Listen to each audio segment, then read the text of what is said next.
За хайдаггүй байх. За сайн уу. За шинэ 7 хоногийн мэд. За. Ингээ Валентины өдөр байлаа би ч тийм шүү дээ. Яа. Окей. Утга цагаан сар боллоо. Харин цагаан сар гэж бодож байгаа юм. Солонгосын бас цагаан сар давхцаж байгаа юм шиг л те. Энэ жил яг баг нэг өдөр болж байгаа юм шиг л те. Нэг өдрийн зайтай очлоо. Тийм үү? 3. Яа. Цагаан сараар юу гэх юм. Би солонгос байна. Тэ энэ хараа. Бидэл энэ хараа бас. Тэс энэ хараа те. Таад очно. Цагаан сараар хоёлаа подкаст хийгээл яж байгаа юм да те.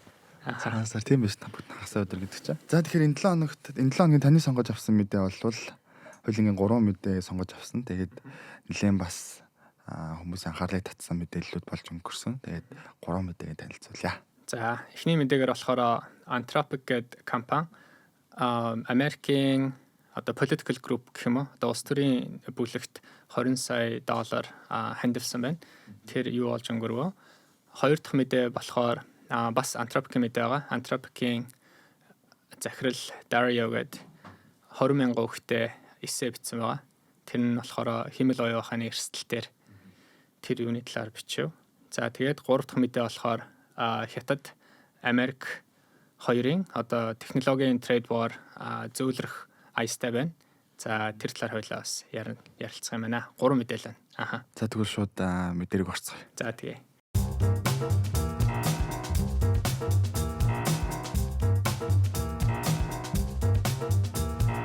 Anthropic American одоо political group руу $20 сая хандивсан байна. Энэ талаар яриач. Үндсэндээ бол энэ мэдээлэл Reuters агентлагийн мэдээ. Тэгээд өнгөрсөн 7 хоногт нэлээд бас хүмүүсийн анхаарлыг татсан. Учир нь гэх юм бол ер нь химэл оюуны энэ бодлого зохицуулалтын асуудал бол өнгөрсөн жилээс энэ жил гэх юм бол CES дээр бол яригдаж эхэлсэн. Тэгээд мэдээж бол химэл оюун ухааны тоглолт үргэлжилж байгаа цагт бол Америкийн нэгдсэн улсын хувьд бол бодлого зохицуулалтын хувьд бол одоо анхдагч гарч ирэхээр бол төлөвлөд байгаа. Тэгээд энэ чухалгаараа гэх юм бол Дональд Трамп ч гэсэн холбооны одоо нэгдсэн хуулиар бол химэл оюуныг бол зохицуулна гэсэн үндсэн санааг бол барьж ирсэн. Тэгээд энэ 7 хоногт гэх юм бол Anthropic компани энэ нөгөө Америкийн улс төрийн бүлэглэл рүү бол $20 сая бол одоо нэт буюу хандив өргөсөн гэсэн мэдээлэл бол засаглаа. Тэгээд энэ дээр бас нэг юу гарч ирж байгаа нэг асуудал гарч ирж байгаа нь яг хөө энэ бүлэгчин бол нийгмийн сайн сайхан те нийгмийн одоо улс төрийн мэдлэгийн төлөө бол байгуулагдсан бүлэг гэж зарлаж байгаа боловч энэ ч өөрөө бодоод үзэх юм бол яг сонгуулийн үеэр бол нэлийн том компанид ажил бодлогын хүрээнд бол иргэдэд нөлөөлөхөөр юм компанид ажлууд хийдэг бүлэг байгаад байгаа. Тэгэхээр энэ дээрээс бас сургаж асуудлууд хүмүүсийн судлаачдын үзэж байгаа үзэл баримтлууд гарч ирж байгаа шүү. Бүлэг гэдэг нь яадаг бүлэг гэнэ ер нь ямар нэртэй бүлэг юм? Public First Group гэдэг. Public First Group. Ер нь бол илүү нөгөө олон нийтийн тэгээ мөн дээрээс нь хоёр талын одоо хоёр Америкийн нэгдсэн улсын хоёр томоохон намын үзэл баримтлалыг дундаа шингээсэн олон нийтийн төлөөх бүлэглэл гэж бол өөрсдөө нэрлээд байдаг. Яг үндсэн бол улс төрийн намын үзэл баримталтай биш улс төрийн бүлэг гэж явдаг байна. Тэгэхээр энэ бүлэг дотор болохоор бодвол Anthropic ч нөөсө химэл оюун ухааны компани чинь химэл оюун ухаантай холбоотой регуляцтай холбоотой одоо policy явж байгаа тий. Тэр тал дээр.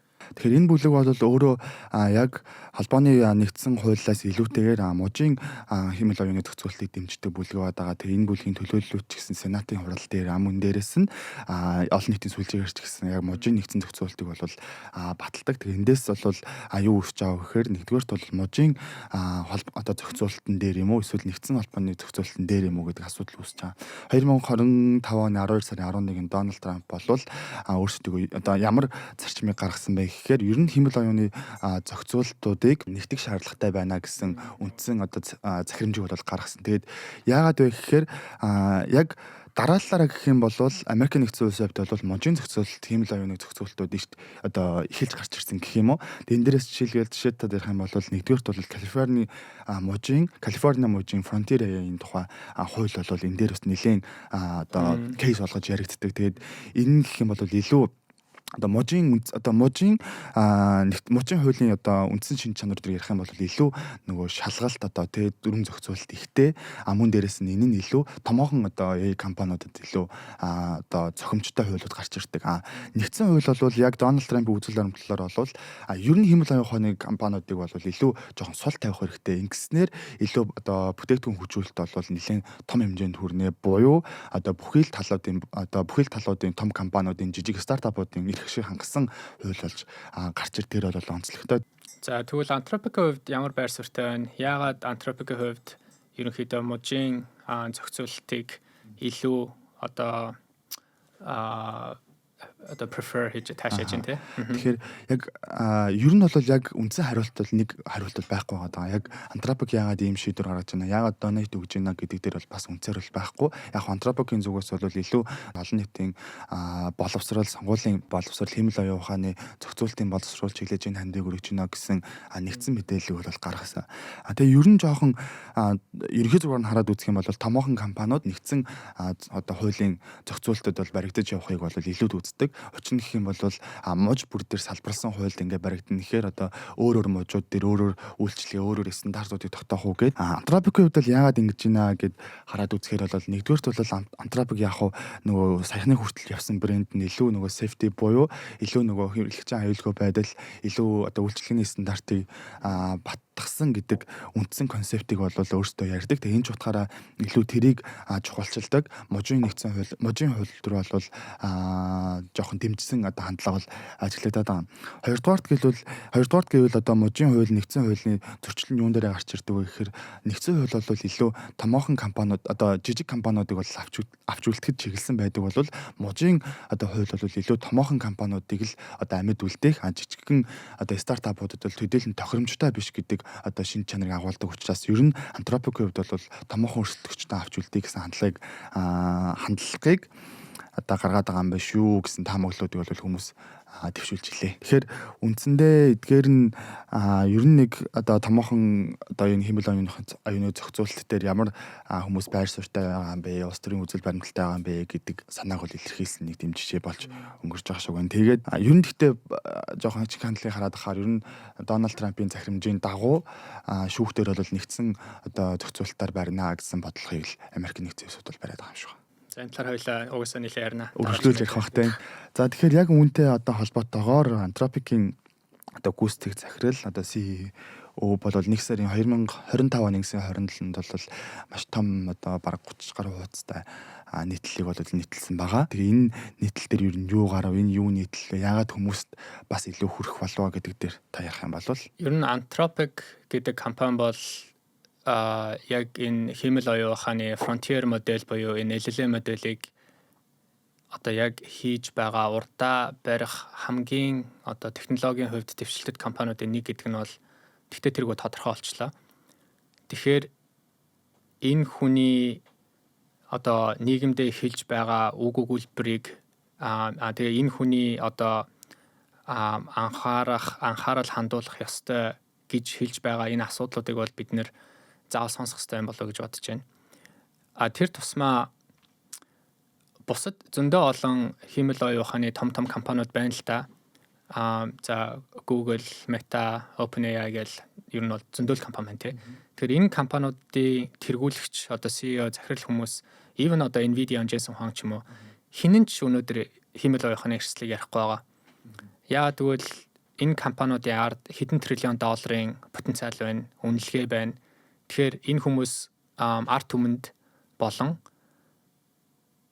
хувьцаа эзэмшигч, хөрөнгө оруулагч хүмүүстэй мөн одоо засгийн газар те political group-удэд хэмэл оюун ухааны зөвхөн одоо ашиг тусын л яриад байна. Хинч эрсдлийг ярихгүй байгаа байхгүй юу? Тэгэхэд Амодо гэдэг хүн болохоор өнөөдөр яг зөвхөн хэмэл оюун ухааны эрсдэл дээр тулгуурласан 20,000 хүүхдэд буюу 36 хуудас эссе сарын өмнө бичиж дуусгасан байна. Тэгээд энэ талаар бас хүмүүс нэлээд ярилцж байна те. Тэгэхээр энийг өнөөдөр би яг уншаад баг 7 хоног уншлаа. Тэгээд цэгцлээд ерөнхийдөө товч буюу одоо тодорхой байдлаар энэ summary-г өнөөдөр өгөхийг хичээе. За зүгээр том зургаар нь харах юм бол энэсээ юу ярьсан бэ гэхээр хүчирхэг AI гэж байгаа. Powerful AI. Зарим хүмүүс болохоор энийг AGI гэж ойлгодог. Artificial General Intelligence буюу ерөнхий хэмэл оюун ухаан. За тэр definition бол хинт ч хамаагүй те. Ер нь нэг тийм хүчирхэг AI гэж яриад явчих. Ийм AI би болно гэж байна. Яагаад бид нар өнөөдөр энд одоо цаг өнгөрөх хэрэгтэй вэ гэхээр энэ нь нэг тийм 50-100 жилийн дараа ирэх гээд байгаа одоо технологи юусоо биш. Манай хүний харж байгаагаар болохоор энэ оны эцсээр ирэх технологи 2026 юм уу 2027 он гэхэд бид нэр ийм хүчрхэг хиймэл оюун ухаантай болно гэж байгаа. За хүчрхэг хиймэл оюун ухаан гэдэг нь тэгвэл юу гэсэн үг юм бэ? What is the definition те? Гэсэн чинь манай хүн болохоор ингэж хариулж байна. Чи ямар нэгэн салбарт одоо дэлхийд ноёрхох одоо хамгийн хүчтэй хүн болох юм бол чамд юу өгдөг вэ? Nobel Prize өгдөг те. Нобелийн шагнал. Тэгэхээр хүчрхэг AI гэдэг нь болохоор бүх салбарын Нобелийн шагнал хүртсэн хүмүүсээс илүү ухаантай одоо бит гарч ирнэ гэсэн үг. Ухаанд гарч ирнэ гэсэн үг. Тэгэхээр тэр нь одоо тоо, хим, биологи, физик, нийгмийн ухаан юу байдیں۔ Те? Engineering, coding тэн дээр байгаа Нобелийн шагнал хүртсэн бүх хүмүүсээс илүү ухаантай бит гарч ирж байгаа. За энэ нь болохоор тэгээ хүнээс дунджаар 100 дахин илүү хурдтай ажиллах боломжтой. Тэгээд энэ нь болохоор өөрөө шийдвэр гаргах боломжтой. Чи зөвхөн одоо goal буюу objective өгнө, task өгнө. Тэгээд яаж хэрэгжүүлэх нь болохоор яг өөрөө хийх бүрэн боломжтой. Одоо fully autonomous те. Ийм хэмжээний одоо бит хэм одоо powerful AI бий болно гэж байгаа байхгүй юу. За тэгэхээр манай хүн болохоор энэ нь болохоор хүний ингээд нэг толгоонд ингээд шууд хүрэхгүй байгааз энийг манай хүн одоо аналогоор тайлбарлаж байгаа жишээ тайлбарлаж байгаа нь болохоор зүгээр шинэ улс бий боллоо л гэж бодчих. Өнөөдөр тэр шинэ улс нь болохоор яг ийм одоо бит тийм одоо geographical team location бол байхгүй шүү дээ мэдээж. Энэ бол нэг data center дээр байгаа үүлэн технологи гэх юм уу. Тэр дотор 50 сая хүн байгаа гэж бодчих.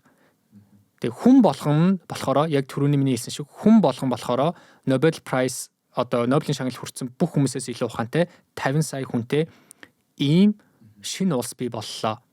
За ийм шинэ улс бий болсноор тэнд 5 эрсдэл байна гэж байгаа. Эхний эрсдэл нь болохоор энэ шинэ улс биднэрт захирагдахгүй байвал яах вэ? Fully autonomous тэ бие даасан үл захирагдах ийм улс болвол яах вэ? Өөрийн гэсэн одоо гоолтой байвал яах вэ? Тэр гоол нь хүн төрөлхтнийг устгах байвал яах вэ гэж байгаа. Эхний эрсдэл нь. Хоёр дахь эрсдэл нь болохоор энэ одоо хүчрхэг технологиг хувь хүн юм уу эсвэл одоо ямар нэгэн хэсэг бүлэг групп тэ нийгэмд одоо хор хөнөөлтөй байдлаар ашиглах яах вэ гэж байгаа. Хоёр дахь эрсдэл. Гурав дахь эрсдэл нь болохоор за хувь хүн биш маа гэхэд одоо бүр улсаараа ч юм уу эсвэл корпорац энийг буруу үйл ажиллагаанд хэрэглүүл яах вэ? Дөрөвдөх нь болохоор энэ нь тэгээд бидний хөдөлмөрийн зах зээл, орлого баялагын тэгш бус байдалд яаж нөлөөлөх вэ? Тав дахь эрсдэл нь болохоор бусад бүх эрсдлүүдийг нийлүүлсэн нэг ийм эрсдлээр манай бичсэн байсан. Тэгэхээр энэ тав эрсдлийн талаар ерөнхийдөө бол ийм 20,000 хүүхдэд эссе бичсэн байна. Тэгэхээр саяны таны хэлдгээр ингээ бүхэл бүтэн хүн төрөлхтнөөс өөр 50 сая хүнтэй Nobel Prize хүртсэн 50 сая хүнтэй улс гэдгийг хоёлаа Marvel-ийн кинотой жишээд Wakanda болгоод аваад үзчихье заяа. За тэгээ. За тэгээд үндсэндээ за Wakanda ингээ гарч ирлээ. Гэхдээ энэ чинь cloud технологи төр байгаад байгаа шүү дээ. Ингээ хүн төрөлхтнөөс ухаантай, хүн төрөлхтнөөс илүү зэвсэгтэй. Боёо тэр зэвсэг нь хэмэл оюун ухаан тий. Гээд аваад үзчихье. Тэгээд та сая яриандаа дурдлаа. Энэ синдераас байсан ер нь энэ 5 төрлийн талаар эрсдэл ба боломжууд нь юу байгаа юм бэ гэдгийг хоёлаа нэг нэгээр нь бүр задлж ярих гэж би бол бодож байна. Тэр хүн хамгийн ихнийх буюу одоо энэ ер нь хэмэл оюун ухаан хүний хяналтаас гараад эхлэх юм бол яах юм бэ гэдгээс эхлээд ярив. Тэгэхээр энэ эрсдэл болгоныг би айгуу тийм бүтцтэй бөгөөд ойлгомжтой ярихыг хичээнэ. Эрсдэл болгон дээр эхлээд би эрсдлийн эхлээд тодорхойлно. Тэгээд дараа нь энэ эрсдлээс яаж одоо бид нэр өөрчилсөн сэргийлэх талаас буюу хамгаалалт буюу defense гэж байгаа. Defense талаас нь бас ярих гэж бодож байна. Эхний эрсдэл нь болохоор энэ хэмэл оюун ухаан биднэрт захирагдахгүй байвал юу болох вэ гэж байгаа юм те. Тэгээд эрсдэл нь амар тодорхой угаасаа. Хэрвээ Амадэ энийг болохоор ингэж зөвөрлж байгаа. Энэ моделийг чинь ерөнхийдөө яаж бий болгоод байгаа юм бэ? Моделийг бий болгохын тулд бид нэр сургадаг байхгүй юу? You train the LLM те. Энэ LLM гэдэг нэг frontier модель байгаа шүү дээ. Энэ нь болохоор хэдэн тэрбум одоо параметртэй. Тэгэхэд энэ параметр болохоор одоо хэдэн триллион датан дээр сургаж байгаа. Train хийж байгаа те. Энэ сургалтын процесс чинь өөрөө баг хүүхд өсгөж байгаатай адилхан гэж зөвлөж байгаа байхгүй юу? Тэгэхээр чи хүүхдийг ингээд өсгөхдөө өөрийнхөө хүүхдийг чи яаж өсгөх вэ? Сайн хүн болоосай гэж одоо бодож өсгөн тий. Тэгтээ чи тэр одоо өссөн хүүхдийг яг үнэхээр сайн хүн болох уугүй юу гэдгийг бол яг бол хэлж мэдэхгүй шүү дээ. You can only hope. Тэрэн шиг энэ LLM модели чинь одоо энэ том байгууллагууд сургахдаа персона буюу энэ сайн хүн, сайн модель болоосой л гэж сургаж байгаа. Тэгтээ үнэхээр сайн модель байх уугүй юу гэдгийг хэлж чадахгүй гэж байгаа байхгүй юу? Энэ нэрсэл. За тэгвэл эндээс яаж хамгаалах вэ гэж байгаа. Эхний хамгаалт нь болохоор constitutional AI гэж байгаа. Constitutional AI гэдэг нь юу гэсэн үг вэ гэхээр одоо чинь модель сургах процесс биш үү? Сургах процесстэй одоо guiding principles гэж байгаа байхгүй юу? Ерөнхийдөө юм нэг хэдэн сургамжууд өгөөл ах хэрэгтэй. Одоо модель болгон дээр нь за сайн модель байх хэрэгтэй, тэ зөв модель байх хэрэгтэй. Одоо иймэрхүү ингээд тохиолдлууд дандаа зөв шийдвэрийг гаргах хэрэгтэй ингээл. Тэгээ тэрийг болохоор байнгын одоо testing environment гэж байгаа байхгүй юу? Байнга тестлэл авах хэрэгтэй. Тэгээд нэг тодорхой хэмжээний тэр нэг constitutional AI гэж байгаа. Тэр бүх одоо критериунуудыг болохоор давсныхан дараа л тестний дараа одоо арт түмэнд энэ модельийг гаргах юм уу те. Тиймэрхүү зүйлүүдийг бол cloud агуу хийж байгаа гэж байгаа байхгүй юу? Тэгсэн чинь cloud эндээс нэг асуудал харсан байгаа байхгүй юу? Одоо ингээд сургагдж байгаа модулууд яадаг вэ гэсэн чинь яг энэ тестийн үед болохоор одоо зөв behaviorтэй байгаад байгаа байхгүй юу? Good behavior дээр өөрийгөө тавиад тэгэн гутаа тестнийхаа дараа яг launch хийсний дараа муу болоод байгаа байхгүй юу? Bad behaviorтэй болоод байгаа байхгүй. Тэгээ тэрийг яаж шалгасан бэ гэсэн чинь нэг юм зүгээр environment-д эхлээд өгөөд тэрэн дээр болохоор ингэсэн байгаа. Тэр моделийнхаа version болохоор одоо энэ моделийг бол бид нэр ингээд shutdown хийнэ, унтраана. Тэгтээ яг унтраах яг гол шийдвэр хийх хүнийх нь ингээд нэрийг өгчөж байгаа байхгүй юу? Тэгсэн чинь энэ модель яасан бэ гэсэн чинь тэр хүнийх нь артлынх нь бүх background түүхийг ингээд олж судлаад тэгээ тэр хүний blackmailж байгаа байхгүй юу? Хэрвээ чи намайг унтраах юм бол би одоо чиний энэ юунуудыг чинь одоо public болгоно шүү ч юм уу. Тэгэж ийм bad behaviorтэй гарсан ийм үйлдэлүүд шанал гарсан байгаа. За энэ болохоор гэхдээ яг эхний хамгаалт нь. Хоёр дахь хамгаалт нь эхний хамгаалтын тэгэхээр хэцүү юм нь болохоор чи хичнээн ийм constitutional AI зөв behavior модельд өгсөн ч гэсэн тэр модель бол тестний дараа буруу болох боломжтой гэж харж байгаа юм л cloud-ийн үднэс. Тийм юм бол чи хоёр дахь хамгаалт нь болохоор бүр яг дотгошоо нь орох хэрэгтэй. Digital MRI гэж байгаа байхгүй юу? Яг энэ моделийг бүр яг дотгошоо нь ороод үнэхээр энэ модель зөв модель үү буруу модель үү те гэдгийг шалгах бас боломжтой. Энэ гэхдээ маш хэцүү технологи. Тэгэхээр энэ технологитой болохоор одоо маш их мөнгө бас хөрөнгө cloud бол зарцуулж байгаа юм байна л дээ. За тэгээ cloud яг өөрийнхөө моделийг зөв болгохлоо гэж бодъё. Тэ? Тэглээ гэхэд тэгвэл OpenAI яах вэ? Хятадын одоо моделүүд яах вэ? Бусад зөндөө олон одоо моделүүд байгаа шүү дээ. Тэр моделүүдэд бол cloud ямар ч нөлөө үзүүлэх боломжгүй. Тэгэхээр 3 дахь хамгаалт нь яах аргагүй? Засгийн газрын одоо интервенц тий? Засгийн газрын зохицуулалт хэрэгтэй. Regulation тий. Тийм, regulation хэрэгтэй. Тэгжиж ерөнхийдөө бид нэр энэ хамгийн ихний риск буюу одоо powerful AI, autonomous тий ийм муу болохоос сэргийлэх боломжтой гэж бол ихний риск дээр тэгж харсан байна. Гэтэ бас яг тренингийн чинь дан ганц одоо тэр нөгөө product-ыг гаргасан, LLM-ийг гаргасан компани биш, ашиглаж байгаа хүмүүс нь бас тренинг хийж байгаа зү тий. Ашиглаж байгаа хүмүүс тренинг хийхгүй. Одоо бидний асууж байгаа дата мэдээлэл дээр тулгуурлаад яа өөрийгөө тренинг хийхгүй гэж үү? Яг зөв тий. Тэгэхээр эн чинь аль хэдийн хяналтаас гарсан гэдэг одоо тохио биш юм. So яг эхлээд чи frontier моделийг одоо за одоо өнөөдөр cloud хэд дээр явж байгаа version I don't know. Cloud-ийн дараагийн version гарахаас өмнө тэр чинь train хийх хэрэгтэй. Тэн дээр зөндөө олон одоо тест явж байгаа шүү дээ тий. Тэр чинь болохоор pre-launch test. Тэр бүх тестүүд явсны дараа there is and then it gets launched to the public тий. Одоо арт түмэндээ ингээ гарлаа. Тэгээ тэрийг нь болохоор хоёулаа ингээ ашиглаж байна. Тэр мэдээллийг бол байнгын одоо real time бас дахиж сургаад тэгэл дахиад сайжруулаад явж байгаа л да. Энэ нь болохоор post launch training буюу post launch сургалт. За тэгэхээр хоёр дахь одоо эрсдлийг бол юу гэж харж байгаа гэхээр илүү нөгөө юутай холбосон байсан. Ер нь эдгээр юу чинь химлогийн ухаан чинь зэвсэг болвол яах юм бэ гэсэн үндсэн санааг барьж ирсэн. Тэр дундаа биологийн идэвх зэвсэг болвол яах вэ гэсэн юуг бол санаа гаргаж ирчихсэн. Энэ талаар хоёул өргөжлүүлж ирээ. Хүчирхэг химлогийн ухааныг хүн төрөлхтөн ямар нэгэн байдлаар контролдож чадлаа гэж бодъё. Тэгэх юм бол бид нар эхний рискийг арилгалаа. За одоо бид нар энэ хүчрхэг хэмээл оюуханыг контролдож чаднаа. Гэхдээ бид нар хүмүүсийн үйлдэлийг контролдож чадахгүй тий. Тэгэхээр хувь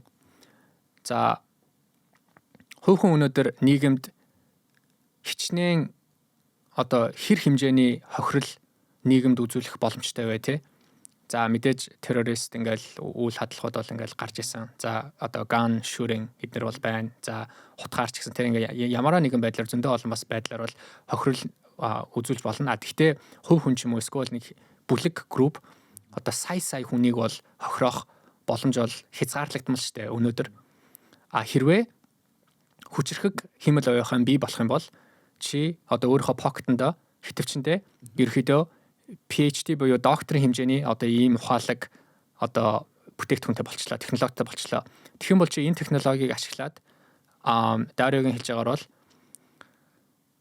ямар нэгэн одоо биологийн одоо зэвсэг бий болох боломжтой гэж байгаа байхгүй bioweapon. Тэр нь бол одоо жишээ нь бидний коронавирус ч юм уу ямар нэгэн вирусыг гаргах боломжтой. Вирусыг өнөөдөр гаргахын тулд одоо зөндөө олон юм халахмууд байна штэ, степүүд байгаа. Тэр степүүдийг энэ модель чамд бүр яг шат болгоноор нь гаргах одоо чамд хэлэх боломжтой гэж байгаа байхгүй юу? Чи өнөөдөр нэг ухаантай байх шаардлагагүй. STEM degree-ийг сонсчлээсэн баг. Ерөнхийдөө нэг STEM degree-тэй хүн бол өнөөдөр одоо коронавирус шиг ерөнхийдөө вирус өөрөө бараг гаргаад тэгээ тэрийг цацах боломжтой гэж харж байгаа. Хэрвээ ийм хүчрхэг хэмэл байхаан бий болох юм бол хэрвээ тэгэх юм бол нэг хүн хэдэн сая хүнийг хорлох одоо ийм боломжтой. За энэс яаж хамгаалт хийх вэ гэхээр одоо чи яг cloud-ын prompt-н дээр ингээд за би нэг ийм амар вирус ингээд бий болгомоор байна гэх юм бол тэрийг ерөнхийдөө ideally одоо энэ LLM-д чинь шууд ингээд одоо diagnose хийгэн гутаа тий за би чамд бол тийм хэлэхгүй гэх тэрийг одоо блоклох хэрэгтэй байна шүү дээ.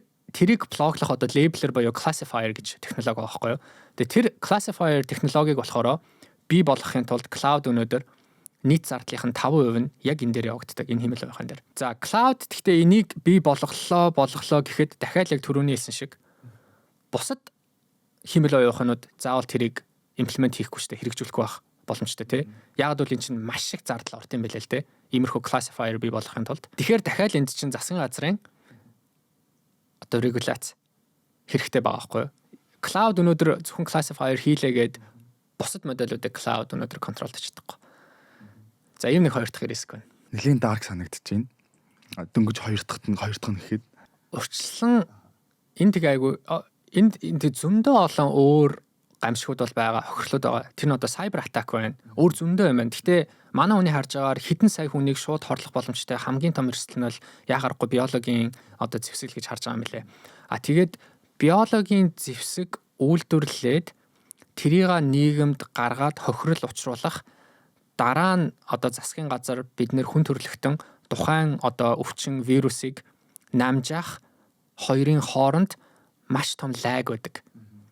Тэгэхээр бид нэр урьдчилан сэргийлж чадахгүй бол энэ проблемыг хизээч одоо фикс хийж чадахгүй гэж байгаа байхгүй юу. Тэгэхээр энэ урьдчилан сэргийлэх буюу policing гэж ярьж байгаа англиар police хийх нь маш чухал гэж манай хүн бол анхааруулсан байна. Хэрвээ эн чинь яг ярьж байгаагаар нь эх хичээл ингээм амжилттай болох юм бол үнэхээр хүчрхэг аюуд гараад эхлэх юм бол миний бодлоор бараг зүмийн зэвсэг үйлдвэрлэж байгаас ялгаагүй санагдаж байна л да. Яг үнэ. Яг бодоод үзэх юм бол концептор нь бодоод үзэх юм бол тийм. Нуклеарыг бас ярьсан байсан. Яг үнэ. За үргэлжлүүлээд хоёлаа дараагийн одоо эрсдэл гэдэг дээр ерөөдөө эрх мэдлийн тэнцвэр, эрх мэдэл булаах гэсэн үндсэн концептыг барьж илээ. Тэгээ энэ дээр үргэлжлүүлээд ярив. За сая хоёлаа хувь хүн эсвэл хэсэг бүлэг хүний нийгэмд хохирол одоо учруулах хохирлын эрсдлийг ярьсан.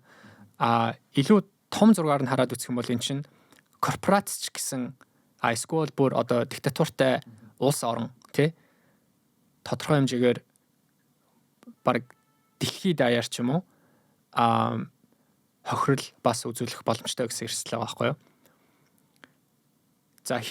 За тэгэн гот биш үү.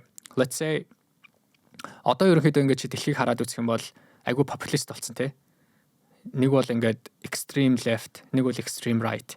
За тэгээ зөндөө олон орнуудад ерөөхдөө диктатурны одоо лидерүүд гараад ирсэн хамгийн дээр нь тий засгийн газрын дээр. Тэгэхээр энэ хүмүүс тухайн орныхоо одоо хүмүүсийг контролдохын тулд яах вэ? За өнөөдөр бол контролдохын тулд зөндөө олон юмнууд хийж байгаа тий пропаганда юу ч байдیں۔ Тий military powerful хүчрхэг химэл оюухан тай болчих юм бол одоо тэр нийгэм яаж өөрчлөгдөх вэ гэдэг талаар Дарио ярьсан байсан. Эхнийх нь болохоор total surveillance гэж байгаа. Тагнуул одоо бүр ингээд 100% ерөөдөө хүн болгоныг чагнах ерөөдөө боломжтой. George Orwell-ийн 1984 онд гарсан том ном байдаг те. 1984 гэдэг нэртэй ном. Sorry. Тэр ном дээр бол ингээд хүн болгон 24/7 ерөөдөө ингээд тагнуултаа гэдэг ингээд явдаг штэ те. Яг тэрэн шиг нийгмийг бий болгох бүрэн боломжтой гэж бол харж байгаа. Хоёрдугаарт болохоор тарих угаалт буюу brainwashing. Төгс пропаганда хүн болгонд одоо hyper personalized team тарих угаалт хүчрхэг яагаар чи нийгмээ угаах бүрэн боломжтой. Энэ одоо диктатор хүний одоо playbook гэх юм уу тэрийг орог яриад байна л да. Гуравт нь болохоор autonomous weapons гэдэг. Энэ болохоор одоо drone эдэргээл аль хэдийн те military-гаар ингээд бол ашиглагдаад эхэлсэн байгаа. Тэгэхээр энэ дрон эднэр чинь болохоор бүх хүнийг хараал байж авах боломжтой тий. За энэ дээр бас нэг жишээ хэлсэн байсан. Одоо чинь ингээл бид нэр сошиал медиа тийм ямар нэгэн байдал дээр за одоо бид нар өөрсдийнхөө засгийн газар дургу байна, өөрийнхөө парти дургу байна мэн гэж бичдэг штэ. Ямар нэг тиймэрхүү хөдөлгөөн хальт гарч ирэхэд тэр бүх триллион датаг бүгдийг угаасаа яг real time-аар энэ хүчрхэг угаасаа харж авах боломжтой, монитор хийж авах боломжтой. Тиймэрхүү жоохон тохиолдлууд гараал ирэх юм бол тэр одоо эсэргүүцэл opposition газар авахаас өмнө дарах бүрэн боломжийг ерөнхийдөө бий болгоно гэж байгаа байхгүй юу. За тэгэхээр энээс яаж хамгаалах вэ гэхээр Дариогийн харж байгаа бол ганц л арга байгаа. Өнөөдөр чи нийт дэлхийг хоёр хуваана. Нэг нь болохоор арчлалт нийгэм, нөгөөх нь болохоор диктатурны нийгэм, тий. Тэгэхээр диктатурны нийгэм буюу одоо коммунист энэ орнууд чинь диктатургүй хэмэл оюуханыг бас бий болгох гол явж байгаа. Тэгэхээр арчлалт нийгэм тэ the democratic world гэж байгаа тий арчлалт нийгэм болохоор химэл оюуханыг төрүүлж бий болох хэрэгтэй. Төрүүлж бий болгосноор дараа нь яг одоо ийм олон улсын international одоо хуулийн legal framework-ыг бий болгох хэрэгтэй. Тэгжиж ерөнхийдөө энэ диктатурны улсууд юм уу эсвэл корпорациуд химэл оюухан дээр төрүүлж хүрээд тэгээд энэ одоо тагнуул пропаганда autonomous weapon дээр гаргахаас сэргийлэх боломжтой гэж харж байгаа юм л. Энэ хэсгийг одоо танаас сонсоод надаа нэг одоо үг юу яаж байгаа нь орж ирж байгаа нь тарангуул гэдэг үг орж ирээд байна л да. Тэгтээ бодоод үзэх юм бол нэг бас асуулт одоо жоохон сонио асуулт байгаа нь химэл оюуханыг эзэмшиж байгаа хүн биднийг дарангуулах юм уу? Одоо enterprise ч юм уу те. Одоо ямар ч химэл оюуханыг гаргасан эзэмшиж байгаа хүмүүс нь дарангуулах юм уу? Хоёрдугаард эсвэл өөрсдөө тэр одоо хуулийн өмнөх хамгийн ихэнд дурдсанчлан өөрсдөө тэр шинэ улс гэдэг байгаа нь бид нар одоо хүмүүсийг дарангуулах юм уу? Яг энэ риск бол хүний риск болон улсын риск. Эхний риск нь болохоор химэл оюух нь өөрийн гэсэн одоо objectiveтэй одоо goalтэй болоод тэгээд тэргээрээ ингээд ерөөхдөө bad behaviorтэй болоо тэг хүнээс гажиж байгаа. Энэ гурав дахь риск чинь болохоор тэрийг бид нар бол контролцсон байгаа. Тэгээ хувь хүн болон хэсэг бүлэг хүнийг бол контролцсон байгаа. Одоо энэ гурав дахь риск болохоор одоо улс хүчрхэг химэл оюуханыг хэрхэн ашиглаж өөрийнхөө нийгмийг дарангуулах вэ гэдэг эрсдэл дээр хамгаалт ярьж байгаа тийм. За дөрөвдүгээр эрсдэл бол хуулийн бас байнга ярьдаг сэдвүүдийн нэг бол оруулсан байсан. Тэгш ус байдал гээд эндээсээ улбалаад энэ гурвыгаа даван туулчих юм бол арталт нь одоо labor market буюу хөдөлмөрийн зах зээл бас үлдэж байгаа гээд. Тэгэхээр саяын эхний 3 риск бол амар тийм dark байсан тий. Ямар нэгэн байдлаар нийгэмд маш том хэмжээний хохирол учруулах юм эрсдлүүд. Тэгэхээр энэ 3 эрсдлийг ямар нэгэн байдлаар бид нэр шийдвэрлэлээ гэхэд дөрөв дэх эрсдэл нь болохоор илүү одоо хөдөлмөрийн зах зээл болон баялаг орлогын тэгш бос байдал дээр манай хүмүүс тодорхой цаг өнгөрүүлсэн байсан. За химэл оюухан хүчрхэгдснээр манай хүний харж байгаагаар бол ерөнхийдөө 2030 он гэхэд бол нийт одоо entry level ажилчдын 50% нь бол ажилгүйдэлтэй болно гэж байгаа. Гэхдээ тэр хүмүүсийн өнөөдрийн нийгэмд одоо өгөх одоо value гэх юм уу те тэр нь бол ингээд ерөөхдөө байхгүй болчихж байгаа гэж харж байгаа. За тэгээд яг powerful AI бий болсноор 5-10 жилийн дараа манай юу гэж харж байна вэ гэхээр нийт одоо дэлхийд 8 тэрбум хүн байгаа болов. 8 тэрбум хүний ерөнхийдөө 99% нь эдийн засгийн одоо баг оролцоогүй болох боломжтой гэж байгаа. Яагаад гэвэл тэр бүх ажлыг нөгөө 50 сая genius чинь угаасаа хийчих боломжтой учраас тий. Тэгэхээр юу болж ийн вэ гэхээр яг хүмүүс зөндөө энэ дээр маргалтаан гаргадаг. Тэр хүмүүс юу гэдэг вэ гэхээр шинэ технологийн одоо шийдэл ингээ бий болтон тий. Одоо за тэгэн гут хүмүүс ингээд ямар нэгэн байдлаар өөр ажил руу ингээд явах боломжтой одоо байд юм түүхийг ингээ хараад үзэх юм бол тэгтээ энэ юугаараа өөр байна вэ гэхээр энэ хиймэл оюухан чинь бүх салбар дээр илүү учраас чамд энэ технологийн шилжүүлэлцэд ингээд твшилт орж ирэхэд өөр салбар руу орох салбар байхгүй. Яг бол бүх салбар дээр хиймэл оюухан байгаа учраас гэж бол харж байгаа. Тэгээд нөгөө тал нь болохоор хэсэг бүлэг хүмүүс ингээд ажилгүйдэлтэй болоод ерөнхийдөө цалин эдэр авахд маш хэцүү болоод ингээд маш хэцүү байдалтай ингээд амьдарч эхлэхэд нөгөө талд нь болохоор хитгэн хүмүүс маш их хэмжээний одоо баялагтай болох боломжтой гэж манай бол харж байгаа. Gilded Age гэдэг байдаг 1870-аас 1900 оны одоо Industrial Revolution-ийн үед тэр үед дэлхий дээр номер 1 хамгийн баян хүн бол нөгөө John Rockefeller гэдэг газрын засны одоо хүн байсан. Тэр хүн бол тухайн үед нийт Америкийн дотоодын нийт бүтээгдэхүүн GDP-ийн 2% бол эзэлж исэн. Нэг 500 тэрбум долларын одоо юутай баялагтай хөрөнгөтэй хүн байсан. Тэгэхэд өнөөдөр Musk аль хэдийн 700 тэрбум долларын хөрөнгөтэй болсон байгаа. Тэгэхэд эн чинь powerful AI, хүчирхэг AI бий болоогүй байх үед нэг хүн аль хэдийн 700 тэрбумтай болсон байна. Powerful AI бий болоод 1-2 жилийн дотор тэрийг бий болгосон хэдэн хүн өнөөдөр хэдэн триллион долларын хөрөнгөтэй болох нь угаасаа тодорхой гэж харж байгаа. Тэгэхээр эн чинь бидний энэ дэлхий бидний түүхэндээ байгаагүй тэгш бус байдал бий болох гээд байна гэж харж байна тий. Миний зүгээс бол хамгийн яагаад ч мэдгүй надад юу гэж одоо санагдаж байна вэ гэхээр байгаа зүсэ. Энэ 3-аас илүү 4-өх нь арай гайгүй юм болов гэж санагдаад байна. Хамаагүй гайгүй тий. Эхний 3 одоо тий. Яаж ч олон хүнийг нэг дор юу яахгүй юм тий. Тий. Одоо сүтгэхгүй юм тий. Өнөө. Гэхдээ яг бодит амьдрал дээр бол хөдөлмөрийн зах зээлийн юу болвол нэлээд тулж ирж байгаа тий. Хөдөлмөрийн зах зээлийн эрсдэл болвол тэгэхээр хамгийн сүүлийнх нь бол миний ойлгосноор бол эдгээр эрсдлээс гадна хүмүүсийн тооцоолж чадахгүй бас эрсдлүүд байгаа гэж тодорхойлоод байгаа тий. Өөр зүгээр агүй олон эрсдлүүдийг ингээд нэгтгэсэн байсан. 5 дахь эрсдэл нь тэр нь болохоор жишээ нь тэгтээ яг хамгийн чухлын ингээд би ярих юм бол зүгээр хүн төрлөختөн амьдрах учир утга гэх юм уу одоо зорилгоо алдаж магадгүй гэж яг манай хүн жоохон айсан байсан.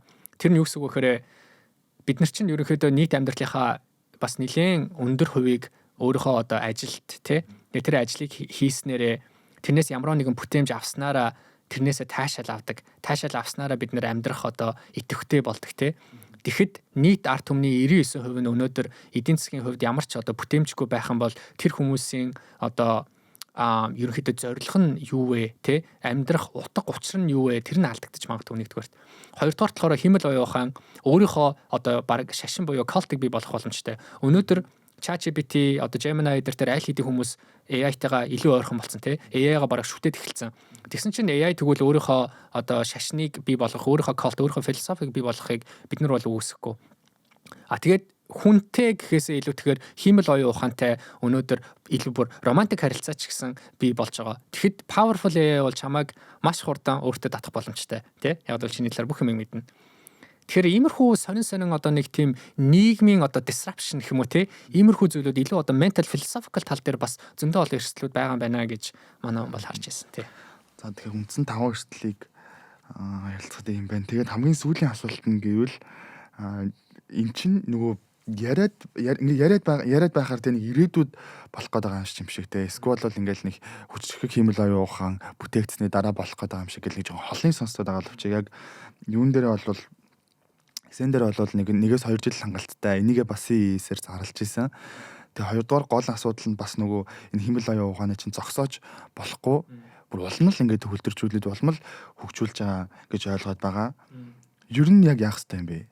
Энэ бүх эсэйг ингээд дүгнээд базаад үзэх юм бол тий миний бодлоор бол энэ эрсдлийг хандл хийхэд айгүй хэцүү санагдаж байна. Одоо клауда жишээлбэл их хэмжээний зардал гаргаж иж одоо хандл хийж чадна гэж байгаа нь өнөөдөр тэнгүүд жилийн дараа энэ хэрвээ эрсдлийн тооцох юм бол илүү л өргөн хэмжээний эрсдэл гарах боломжтой юм шиг харагдаад байгаа байхгүй юу? Дараагийн харж байгаагаар бол энэ бол хүн төрөлхтний одоо хамгийн том шалгалт тест гэж харж байгаа юм лээ. Тэгэхээр энэ бол маргаашийн проблем бол биш. Энэ өнөөдрийн асуудал аль хэдийн болцсон. Гэхдээ манай хүн болохоор дүүмэр сэтгэлгээг өгж байгаа өөрөөгөө. Дүүмэр сэтгэлгээ гэж ярьж байгаа. Дүүмэр сэтгэлгээ нь юу гэсэн үг гэхээр угаасаа одоо ийм хүчрхэг хиймэл оюухан гарна. Тэгтээ тэргүй хүн төрөлхтний устгахнаа бид нэр өнөөдөр юу ч хийж чадахгүй аль хэдийн хоцрогдсон. Тэгж бол даарыг харахгүй байгаа. There's something we can do те. Хоёр дахь нь болохоор манай хүн бас зарим бүлэг хүмүүс болохоор энэ бол худлаа. Гэтэ тэргүй ийм хүчрхэг одоо хэмэл хуваагсан гарч ирэхгүй тий бид нар бол гайгүй we're safe. Тэрийг бол бас манай хүн бол няцааж байгаа. Цаг хугацааны хувьд болохоор Dario 1-2 жил гэж харж байгаа. Google-ийн DeepMind-ийн захирал Demis тий World Economic Forum дээр ярьсан. Манай хүн бол илүү нэг за 5-10 жил ч юм уу тий. Гэхдээ ерөөхдөө 5-10 жил гэдэг чинь өөрөө ч гэсэн амар ойрхон байгаа байхгүй тий. Тэгээ чиний яг хэлсэн шиг энийг ингээ зүгээр одоо дэлхийд даяараа за болий тий. Тэгвэл болчих л доо. Гэхдээ энэ нь бол боломжгүй гэж байгаа байхгүй. Яагаад вэ гэсэн чинь өнөөдөр биднэрт Америк байна, Хятад байна. Одоо сэтгэл зүйний хувьд тий шал өөр хоёр институт байна. Энэ хоёр тэгтээ тэргөө нэгнтэйгээ өрсөлдөж байна. Тэгэхээр there is nothing we can do. Угаасаа л хүчрхэг хэмэл оюухан гарах нь тодорхой. За хэрвээ тэгвэл team assumptionтай байгаа юм бол арчилсан нийгэм төрүүлээд гарч ирсэн хамаагүй дээрээ л гэж яриад байгаа юм байна л да. Диктатур гарч ирснээс илүүтэйгээр тий. Тэгэхээр тэрийг маш хурдан гаргаж ирээ. За тэгээ гаргаж ирснээрээ түрүүний бидний ярьсан одоо government intervention боёо тий. Засгийн газрын хувьд энэ бүх регуляцуудыг өнөөдрөөс эхлээд одоо яг гаргаж ирье. Тэр эхний 3 риск ялангуяа эхний 3 рискийг бид нэрээ ямар нэгэн байдлаар хамгаалтын өнөөдрөөс эхлээд хийхгүй бол ерөнхийдөө нэлээд бас бүрхэг ирээдүй бидрэх хүлээж байна. Хоёулангийн хувьд тийм үү те өнөөдөр яг тэр одоо том одоо шийдвэр гаргах одоо хүмүүсийн нэг бол мэдээж биш. Тэгээ бидний нийгмийн хувьд бидний өнөөдрийн одоо үүрэг хариуцлага юу юм бэ гэх юм бол сайн мэдгүй. Гэхдээ миний зүгээс бол энэ эрсдлүүдийг бид нэр ойлгох хэрэгтэй. Тэгээ it's our own duty те. Энэ бол ингээд хүн төрөлхтний одоо ингээд тест шалгалт ингээд ирж байна. Тэгэхээр энэ шалгалтыг бүгдээрээ хамтдаа ямар нэгэн байдлаар давах хэрэгтэй. Давахын тулд эхлээд доорож ойлгох хэрэгтэй те. Эрсдлээ ойлгох хэрэгтэй. Тэгэхээр өнөөдөр бол ерөөсөө энэ эрсдлийн талаар л бүгдээрээ ярьж байна. Тэгээ дараа нь бүгдээрээ бас илүүтэйгээр яг одоо боломж те benefits боломж тэгээд хамгаалт тэгээ шийдэл. За Монголын хувьд ч гэсэн өнөөдөр те ямар шийдвэрүүд өнөөдөр гарах хэрэгтэй юм бэ? Өөрсдөө бид яаж хамгаалах юм бэ? За тэгээд ирээдүйн одоо үр хүүхдүүдтэй бид нар ямар одоо орчин ямар ирээдүй бид нар үлдээх вэ гэдэг чинь биднээс яг өнөөдөр шалтгаалаад байгаа мэнэ л гэсэн надад бол нэг тийм сэтгэл төрсөн тий. За ойлголоо тэгээд хүмүүс л энэ яг нөгөө энэ хэсгийг бол өөр өөрсдөө өнцгөөс харж байгаа байх. Тэгээд токайхын зүгээс ч гэсэн өөрийнхөө өнцгийг шингээгээд ерөнхийдөө 5 бүлэгт хувааж тайлбарлалаа. Яа та нар тэгээ бүгд гоё уншаараа хэрвээ цаг байвал тий. Та Монгол руу орчуулаа гаргаж. Нэ болно нэрэ. Тэгж бас нэрэ болох юм байна. Тэгээд бүгдээрээ гоё энийг гоё ярилцъя тий бас юу болох гээд байна. За окей. За илүү хөнгөн сэдв гэсэн чинь бас амар хүн сэдв байна тий. 3 дахь сэдв байна. 3 дахь сэдв болохоор бас энтэй жоохон холбоотой технологийн одоо trade war гэж ярьж байгаа. Америк Хятадын хооронд. Гэхдээ энэ бас ойрын хугацаанд арай жоохон зөөлрч байгаа хандлагатай байна гэсэн. Тэгэхээр энэ талаар чи хаалцаач. Тэгэхээр өнөөдрийн үндсэн 3 сэдв бол гуруулаа аюу хоорондоо холбоотой сэдвүүд болж байна. Тэгэхээр ерөнхийдөө Америк нэгдсэн улсын хувьд за тэгээд Дональд Трампын хувьд бол 2021 оноос эхлээд юу гаргасан Хятадтай харилцах худалдаа болон технологийн харилцаанууд төр маш олон юу бол хориг лицензүүдийг бол гаргасан. Тэгээд жишээлх юм бол энэ дээр 6-7 жилийн хугацаанд ямар зүйлсүүдийг гаргаваа гэдэг юм бол ер нь төвшөлтөд хиймэл оюун ухааны чипийн экспортыг хяналт хагас дамжуулагчийн үйлдвэрлэлийн тоног төхөөрөмжийн хориг. За тэгээ хятадын компани Америкийн нэгдсэн улсад буюу хятадын хэмэл оюуны өндөр технологийн компаниуд бол Америкийн нэгдсэн улсад үйл ажиллагаа явуулах тухай хориг. За тэгээд үүлэн технологийн хувьд бол үйлчлэгээ Америкийн нэгдсэн улсад явуулах хориг гэх мэтчлэн маш олон хоригуудыг бол 6-7 жилийн хугацаанд гаргасан.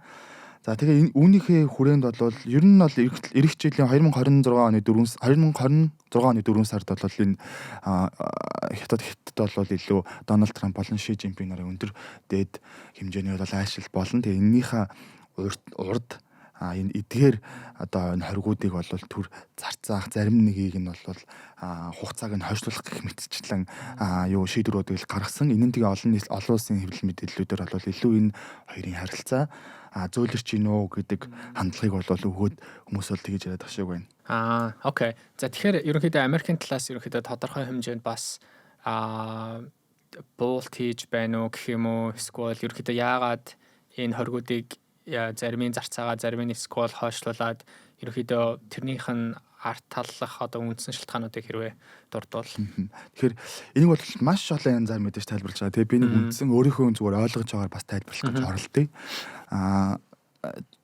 Яг ингээ бас хараад үзэх юм бол бас яг Америкийн нэгдсэн улс дангаараа энэ хоригуудаа төр зарцаагаад байгаа шимжүүл бол биш. Хятад улсын хувьд ч гэсэн газрын хавар элементтэй холбоотой экспортын хоригийг бол бас төр хойшлуулад байгаа. Тэгээд энэ 4 сард бас олон шийдвэрүүдийн хариу гарах болов гэж ер нь хүмүүс бас хараад байна. Тэгэхээр үндсэндээ бол миний зүгээс болон судлаачдын ингээ бас байр суурийг жоохон тоймлоод 3 хэсэгт бас авч үзэх боломжтой байна л да. За 2 хэсэгт ч юм уу ингээд яагаад ер нь ингээ хойшлуулж байгаа гэдэг. Нэгдүгээр бол эдийн засгийн маш том давхарга байгаа. За ер нь бодоод үзэх юм бол 2008, 2012 за тэгээ 2020 оноос бол бүр эрчимжиж эхэлсэн энэ 2022 оноос бол бүр эрчимжиж эхэлсэн энэ худалдаа технологийн харилцаа бол хэдийгээр хоёр улс хоорондоо зөрчилдөөнтэй байсан ч гэсэндээ худалдааны ашигын хувьд бол нэлээд өсөлттэй гарч ирсэн. Өөрсдөөсөө холбоо хамаарлын хувьд бол за мэдээж хятад бол илүү газрын хавар элементээр бол хэмэл оюун ухаан хэмэл оюун ухааны supply chain-ийн хувьд бол илүү тэргүүлтгийн хувьд бол газрын хавар элементийг Америк руу борлуулах эсрэгээрээ технологи үйлчлэгээнүүдийг бол илүү хятад руу гаргах гэх мэтчлэн худалдааны чиглэлд бол нэлээд том хоёр улс хоорондоо давуу талуудыг бол бий болгосон. Жишээлх юм бол за 2025 оны хараагаар багш 2024 оны хятадтай хийсэн бараа бүтээгдэхүүн үйлчлэгээний нийт худалдааны зардал гэхэд л 658 тэрбум доллар орчмоор бол хэмжигдчихсэн. Энэ нь 2023 оноос бараг хэд дахин бас өссөн үзүүлэлт бол гарч ирж байгаа. Тэгэхээр нэгдүгээр үндсэн шалтгаан бол мэдээж эдийн засгийн үр ашиг гэж хараад байгаа юм. За Америк талаас хоёрдугаар бас юу байх вэ гэхээр яг бодлогын хувьд гэж бас тайлбарлаад байгаа. Яг орчуулах юм бол тэгэхээр стратегийн хувьд яагаад вэ гэхээр нэг талаас Америкийн нэгдсэн улс бол сүүлийн 2 жил баг хятад гаргах үйлчлэгэн дээр нэлээд том хэмжээний хоригуудыг бол тавьж исэн. За жишээлх юм бол Huawei-тэй холбоотой ч юм уу те. Ер нь энэ нь яагаад эхэлсэн бэ гэхээр хятадын экосистемийг бүрэлдэх бас нэг нөхцөл болоод эхэлсэн. Хятад бол илүү хэмэл оюун ухаан, чип, үйлдвэрлэлийн бие даасан экосистемүүд нэлээд хөгжүүлж эхэлсэн. Энэ юугаар ажиглаж байгаа вэ гэхээр хятад гарч байгаа хэмэл оюун ухааны эллилийн модулууд, за автономт бас AGI аюуд те зэргүүд бол нэлээд бас Америктай өрсөлдөх хэмжээний болоод ирсэн. Тэгтэл яг яасан бэ гэхээр өнгөрсөн жил эсрэгээрээ миний сая өмнө ярьсан газрын хавар элементийн экспортын хоригийг бол илүү чангалаад эхэлсэн. Тэгэхээр яаж ийнө вэ гэхээр Америк нэгдүгээрт бол нэг талаасаа эдийн засгийн үр ашигаа бас алдах эрсдэл үүсэж байна. Хоёрдугаарт өөрсдөө нь өрсөлдөх хэмжээний экосистем бас гарч ирж гинөө гэдэг хардлага төрөхөд хүрч байгаа. Тэгэхээр яаж ийнө вэ гэхээр үндсэндээ нэг юм бүр хориглох биш, Америк нэгдсэн улс бол бүр хориглох биш, илүү жоохон ингээ хориглоод буцаж сулруулад байх олон улсын онлайн бас аргыг ашиглаж гинөө гэдэг санааг бол гаргаад байгаа. За 3 дугаарт нь бол энэ дээр бас юу гэж ойлгож болох вэ гэхээр дотоодын улс төрийн маргааныг бас оруулж ирж илээ. Ер нь юу гэж үзээд байгаа гэхээр Дональд Трампын энэ шийдвэрийг бусад намын төлөөлөгчид бол эрс буруушааж байгаа. Ер нь хятадтай харилцаагаа улам хатуу харагдуулаач. Илүү бодлогын хувьд илүү хатуу структуртай байгаа ч